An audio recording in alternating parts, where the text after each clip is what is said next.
सीताराम भैया, सब जनाना भैया। आज तो अपन आ गए थे देखो खेत पे, और अपने होनी थी जुताई, तो अपन ले आए ट्रैक्टर। तो भैया और पहले अपन ने ट्रैक्टर की एक रील बनाई देखो ये वाली, और फिर भैया अपन करने लगे जुताई। तो जुताई देखो,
और फिर भैया अपन ने जुताई करके अपन आ गए रोड पे। तो अपन ने भगाओ है 30 ट्रैक्टर। तो फिर भैया अपन ने ट्रैक्टर तेज भगा दो, जो देखो अपन ट्रैक्टर तेज भगाओ से।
फिर भैया अपन ने एक आध दो फोटो खींची ट्रैक्टर संगे, फिर एक आध रील बनाई अपन ने।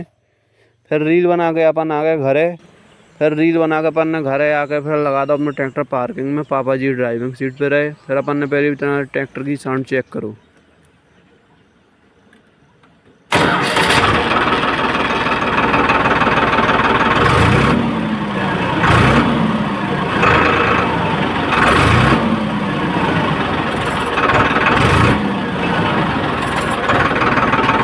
और जी भैया पहुँच गए अपन घरे देखो।